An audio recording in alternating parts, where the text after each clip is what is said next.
लोग अपने आराम से ज़िंदगी गुजार सकें, हम घरों से बाहर नहीं निकल। बेस्ट है बल्दिया से कि इनका कोई सद्देबाब किया जाए और इनको यहाँ से हटाया जाए।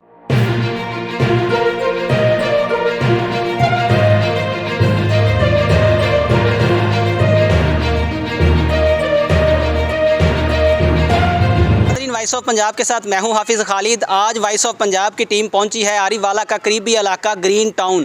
अगर ग्रीन टाउन का मोहल्ले वकू देखा जाए तो कबूला रोड से मुंसलिक ये आरीवाला की पुरानी आबादियों के अंदर शुमार इस टाउन का होता है। तो वॉइस ऑफ पंजाब की टीम के साथ यहाँ के लोगों ने रब्ता किया और आज हम यहाँ पहुँचे हैं। हमारे साथ यहाँ के मुअज़्ज़ज़ शहरी मौजूद हैं। इनके साथ एक ऐसा अजीब मसला दरपेश है जिनको हल करने के लिए हुकूमती अदारे खामोश हैं और तमाशाई बने हुए हैं। इस मसले के पीछे असल हकीकत क्या है, इनके साथ दरपेश मसला क्या है, उसको जानने के लिए आज वॉइस ऑफ पंजाब की टीम पहुंची है ग्रीन टाउन के अंदर।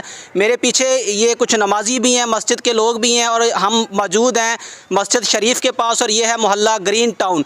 ग्रीन टाउन के लोगों से पूछते हैं कि आज वो बल्दिया के ख़िलाफ़ सरापा एहतजाज क्यों है, इनकी क्या वजह है कि ये लोग अपना काम छोड़ के यहाँ पर जमा क्यों हुए हैं। तो आए इनसे बात करते हैं और इनसे जानते हैं इनका मेजर मसला क्या है, इनके लोग किस मसले के अंदर उलझे हुए हैं जिनको गवर्नमेंट इग्नोर कर रही है। अस्सलाम वालेकुम सर।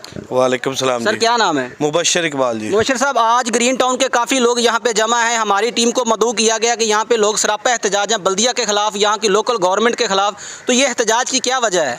बात यह है कि भाई हम यहाँ के रहने वाले हैं। हमारे मसला ये है कि सबसे पहले कि यहाँ में आवारा कुत्ते बहुत हैं। इस मोहल्ले में आप देख सकते हैं, इधर आबादी में आपने देखा भी होगा, जब छोटे बच्चे या अकेले कोई भी लोग गुजरा होता है शाम के टाइम ख़ास तौर पे और सुबह अर्ली मॉर्निंग में, दिन के वक्त भी, ये उनके पीछे भौंकते हैं, पड़ जाते हैं। कुछ लोगों को तो काटा है बच्चों को उन्होंने, और कुछ जो बच गए हैं वो उनका एक्सीडेंट हुआ है, उसमें मेरा बेटा भी शामिल है अब्दुल रहमान, ये आपके साथ है, यहाँ खड़ा है। इसके पीछे पड़ गए, वो बाइक से गिर गया, नीचे चोट लगी। हम बारहा दफ़ा बल्दिया वालों को मैंने कहा है कि भी आप काइंडली इन कुत्तों का कुछ सद्देबाब किया जाए ताकि इनको पकड़ लें, इनको कहीं ले जाएं, पकड़ के ले जाएं, इनको कोई जहर दिया जाए ताकि हम लोग अपने आराम से ज़िंदगी गुजार सकें। हम घरों से बाहर नहीं निकल सकते, ना शाम के वक्त ना सुबह अर्ली मॉर्निंग में, वरना ये कुत्तों ने हमारा जीना दोबर किया हुआ है जी। मुबशर साहब, आपने बल्दिया के जो उहदेदारान उनसे रब्ता किया, उन्होंने आपको आगे से क्या रिस्पॉन्स दिया? वो कहते हैं जी, पहले हमने यहाँ हमारे एक साथी हैं दोस्त अपने फ़याज़ साहब, चौधरी फ़याज़ साहब, उन्होंने भी अपना सोर्सेज इस्तेमाल करके उनसे बात की, मैंने भी बात की। वो कहते हैं ये लाइफ स्ट्राइक वालों का मामला है, ये हम इस पर बेबस हैं। मगर ये लाइफ स्ट्राइक वाले उनसे आपका भी मौक़िफ़ हुआ है, आपने भी उनसे बात ली है। डॉक्टर अली उमैर साहब उनके इंचार्ज हैं, उन्होंने कहा है कि ये बल्दिया का मसला है। अब ये बल्दिया का मसला है, ये उनका मसला है, जिनका भी मसला है, ये कम अज़ कम हम पुरअमन शहरियों का मसला नहीं है। हमें इस चीज़ से जान छुड़ाई जाए, हमें इनसे निजात दिलाई जाए इन कुत्तों से। हमारा तो यही मौक़िफ़ है, जिनका भी मसला है वो अपना हल करें, लोकल गवर्नमेंट देख ले इसको किस तरह हल करना है इसका। जी नाज़रीन, यहाँ पर जहाँ के जो मुअज़्ज़ज़ शहरी हमारे साथ महवे गुफ्तगू हैं, इनका जो जेन्युइन मसला है यहाँ के लोगों को कि यहाँ पे जो आवारा कुत्ते हैं वो इनके लिए वबाले जान बने हुए हैं। इन्होंने बल्दिया से रब्ता किया, बल्दिया वाले कह रहे हैं कि ये काम महकमा लाइव स्टॉक का है। जब महकमा लाइव स्टॉक से रब्ता किया गया तो डॉक्टर अली उमैर साहब ने कहा कि माजरत के साथ कि ये मसला हमारा नहीं है बल्कि ये मसला बल्दिया का है। तो ये लोग इस वक्त शटल काक बने हुए हैं, इनका कोई पुरसाने हाल नहीं है। मज़ीद यहाँ के बासियों से बात करते हैं। वालेकुम सलाम। भाईजान क्या नाम है? मुदस्सर अली। मुदस्सर भाई, यहाँ पे आप भी सरापा एहतजाज है, आपके साथ भी ये मसला दरपेश है? हाँ जी बिल्कुल, यही मसला है जी। ये काफ़ी दिनों तो मसला है जी। ये कुत्ते ने बहुत परेशान किया जी। नमाजी आते हैं, उन्होंने वजह तो वो नमाज नहीं पढ़ सकते जी। वो बहुत परेशान है, छोटे छोटे बहुत बच्चे भी परेशान है। सुबह ना कारी साहब बच्चों को पढ़ाते हैं जी, तो स्पैशल वालदैन आते बच्चों को इतने छड्डन आते हैं जी। तो मेहरबानी करके ए जी गटर है उनका जी ढक्कन भी टुटिया हुआ है जी, तो वो भी मेहरबानी करो तो वो भी सही करा दें। जी नाज़रीन, यहाँ पे मुअज़्ज़ज़ शहरी हमारे साथ महवे गुफ्तगू में। मज़ीद एक बच्चा जो कुत्तों की जद में है, जिनको काटा गया है, वो भी हमारे साथ मौजूद है। उनसे भी जानते हैं कि उस बच्चे का क्या मौक़िफ़ है, उसके साथ ये मसला कब और कैसे पेश आया। ये जब मैं यहाँ से गुजरा ना, यहाँ से जब एक कुत्ता उठ के खड़ा हुआ, मैं वहाँ पर मोटरसाइकिल रोका तो भाग के मेरी तरफ आया। जब मैं आगे निकला तो मैं बिल्कुल पीछे आ गया। जैसे ही मैं वहाँ जाकर गिरा हूँ तो पास आने लगा तो बाकी अंकल ने आकर मुझे उठाया, लेकिन जब उस वक्त तक मैं बहुत चोट लग चुकी थी। अंकल ने इनको भगाया, वरना ये मुझे बिल्कुल पास आए काटने लगे थे बस। जी नाज़रीन, यहाँ पर हमारे साथ यहाँ के जो इमाम मस्जिद हैं वो भी मौजूद हैं, इनका मौक़िफ़ भी जानते हैं। लेकिन जब वॉइस ऑफ पंजाब की टीम यहाँ पहुँची तो पता चला कि जो इनके नमाजी हैं वो सुबह घर से स्टिक साथ लेकर निकलते हैं ताकि इन कुत्तों से बचा जाए। इनके भौंकने की वजह से यहाँ पे जो नमाजी हैं, जो तिलावत करने के लिए लोग बैठे होते हैं, उनके साथ ये मसला किस हद तक दरपेश है। अस्सलाम वालेकुम कारी साहब। वालेकुम अस्सलाम। कारी साहब क्या नाम है? कारी मोहम्मद यूसुफ फ़खरी मेरा नाम है जी। जी ये तकरीबन अरसा 4.5 साल से ये मस्जिद माशाल्लाह बनी है। जी जी तो उस वक़्त से ये जो सामने ये झुग्गियाँ हैं, ये लोग रह रहे हैं यहाँ पे। अक्सर जो है ना कुत्ते बहुत ज़्यादा, यानी कि एक दूसरे के बहुत ज़्यादा कुत्ते हैं। तो दूसरे नमाजी हजरात ने भी मतलब बल्दिया वालों से रब्ता किया, लेकिन इस पर कोई अमल नहीं हुआ, जिस वजह से हमारे जितने भी नमाजी नमाज़ पढ़ने के लिए आते हैं वो बहुत परेशानी होती है। सुबह भी मतलब जब नमाज़ पढ़ने के लिए आते हैं साथ कोई चीज़ लेके आते हैं, छड़ी वगैरह, ताकि कोई कुत्ता काट न ले। और दोपहर के वक़्त भी इस तरह सारा दिन ऐसे ही रहता है। और जो बच्चे हैं ख़ुसूसन वो भी जब मस्जिद में पढ़ने के लिए आते हैं तो उनके वालिदैन ख़ुसूसन इसी वजह से, डर की वजह से कि हमारे बच्चों को कोई कुत्ता काट न ले, वो साथ छोड़ के जाते हैं मस्जिद में। तो इस वजह से सारे दोस्त जो है यहाँ के अवाम जो है परेशान है।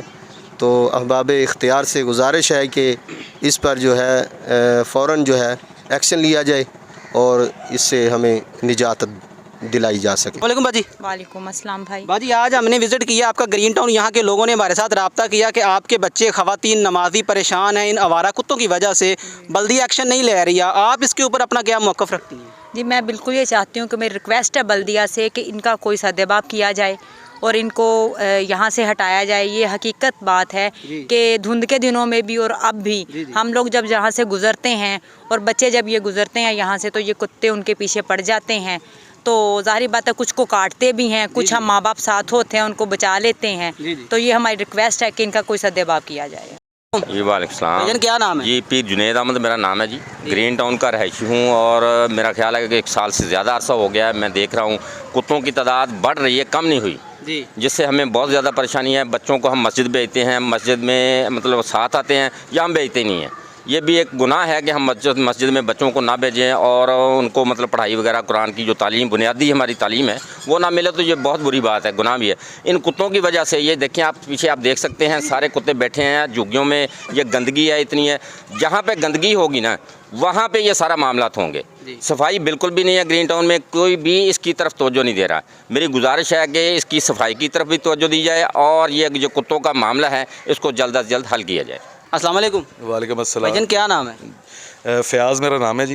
फ़याज़ भाई आज हमने ग्रीन टाउन के लोगों की जो है ना वो कॉल के ऊपर यहाँ पहुँचे। यहाँ पे आपके बच्चे, नमाजी जो और बाकी अफराद जो है ना वो परेशान है। यहाँ पे जो आवारा कुत्ते हैं, पता चला कि आपने बल्दिया से रब्ता किया, तो आपको वहाँ से क्या जो है ना वो रिस्पॉन्स मिला? वो जिस बंदे से मेरी मुलाकात हुई थी ना जी, उसने मुझे ये कहा था कि ये हम उनके हवाले से कुछ नहीं कर सकते हैं क्योंकि गवर्नमेंट की तरफ से हमें बैन है।